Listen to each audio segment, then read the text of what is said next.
These are my top 3 favorite Genshin characters, and they all have something in common. No, it's actually not the fact that they're 90% leg, although that might play a factor in my liking towards them. It's actually their ascension materials. All 3 of them ascend using Whopperflower nectar. Now you're probably thinking, well, Boogette04, why does that matter at all? Plenty of other characters use Whopperflower nectar to ascend too. Well, yes, but let me cook. All of these characters, believe it or not, have the same thing in common. However, the thematic similarities between all of them is most evident in my top 3. Ascension materials at a glance might just seem like another random pain, gatekeeping you from using your favorite character after pulling them. But the reality is, they often tie into a character's lore, and can tell us a lot more about them. In fact, Furina using Whopperflower nectar to ascend was a hint to us that she was an imposter before it was revealed. It alluded to something more sinister going on behind Hu Tao's happy persona. And it tells us a lot about Ganyu's internal struggles. But how? So, who'd have thought this would even be a video? But let's take a deep dive into the meaning of the Whopperflower. So to understand how these relate to each character, we first need to understand more about the Whopperflowers themselves. What are they exactly? Well, at a first glance, they're a normal sweet flower, mint, or even lampgrass. But when picked, you find out that they are in fact a monster that somewhat resembles the shape of a flower. They're neutral enemies when in disguise, and they don't attack unless provoked or seen in their natural form. Their name in English doesn't mean much, but in other languages, they tell us more about the monster, because a lot of them have the common theme of trickery and deception. A very fitting name, as an innocent person picking what they believe to be a flower can end up getting ambushed. In addition, the Whopperflower nectar has on more than one occasion been assumed to be sweet in taste due to its honey-like appearance, only to end up being spicy, bitter, and basically inedible. And that about sums it up. The core theme of the Whopperflower is that it lies dormant, pretending to be something it's not, and when it's exposed, changes into its true form. It's a constant cycle of deception. Does this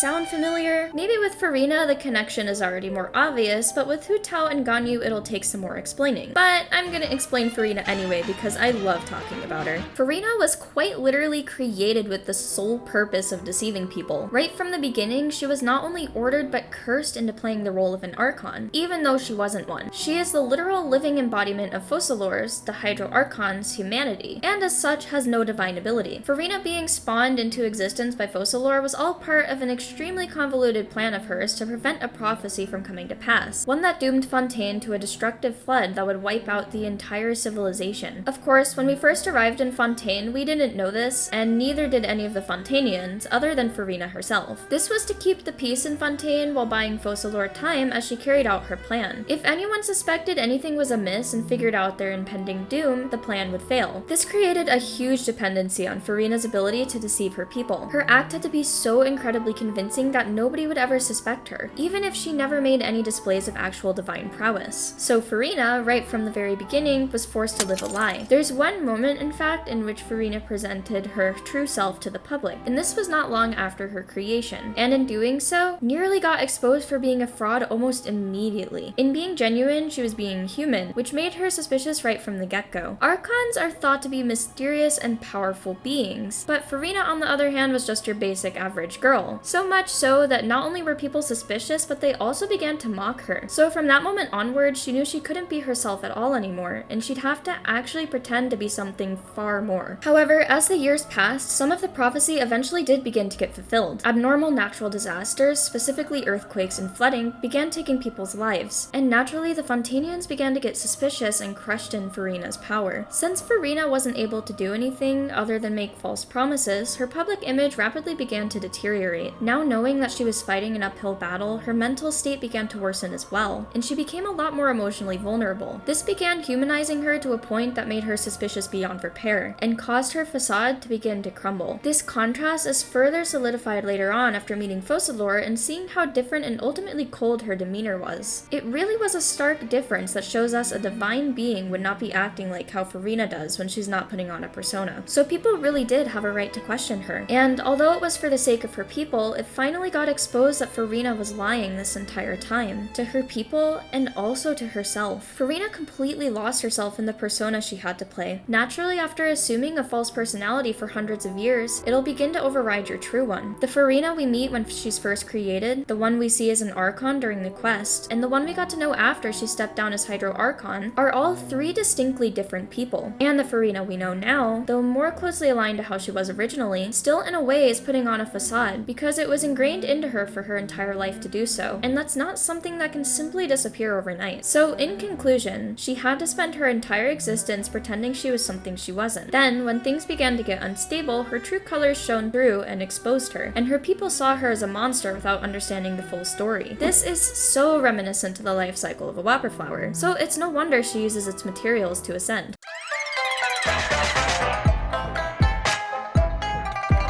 Tao, everyone's favorite overly enthusiastic funeral parlor director. She's always preaching about how important the balance between life and death is, and her conviction for this is so strong that she's attempted the kidnapping and murder of a certain cocoa goat milk enjoyer to prove a point. So how has she not gotten arrested for this? Anyways, her design having many butterflies integrated into it as well also shows her connection to the cycle of death and rebirth. So of course, with all of this in mind, she wouldn't be afraid of death herself. Right? Well, that's what she wants us to think. This year's Lantern Rite told us otherwise. It shows us that behind that bright smile is a lot of self-doubt, fear, and trauma. Leave it to Hoyoverse to make a character's strongest development and arc in a non-permanent event. This wouldn't be the first time either. But if you were able to play this event, then you'll remember just how much of an impact this revelation had. A genshin impact.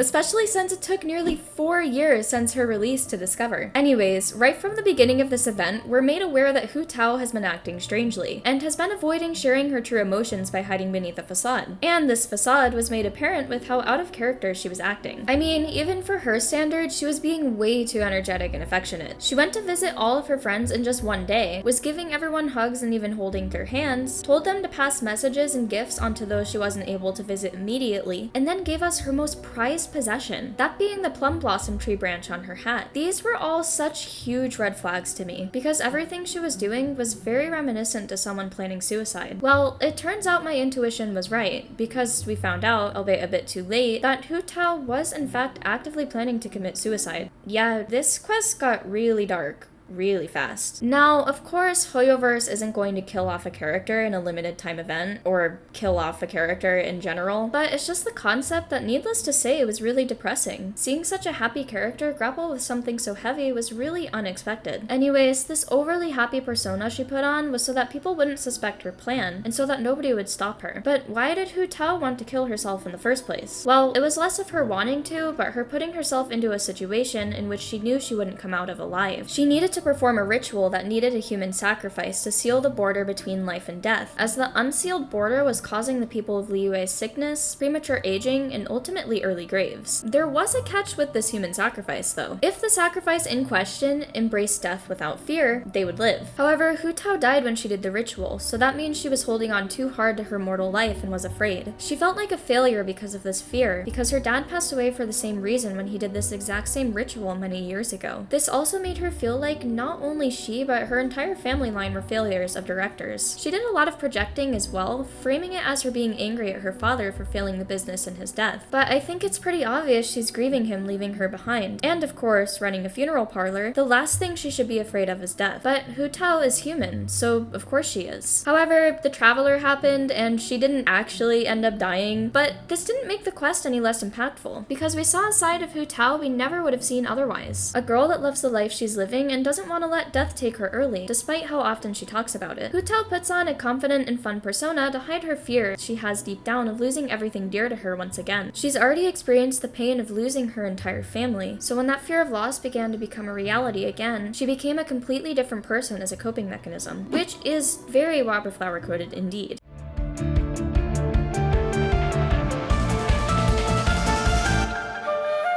Last but certainly not least, we have Ganyu. I already did an analysis on her in a different video, so if you would like to see one that's more in-depth, definitely check that out. Anyways, right from the beginning, we find out that Ganyu is half human and half Adeptus, which already sets her apart from the rest of the game's cast. Although there are many Adepti, Ganyu is only one of 2 half human and half Adeptus that we know about. It is really, really rare for humans and Adepti to mingle, let alone have children together, because Rex Lapis ordered the Adepti to stay away from the humans.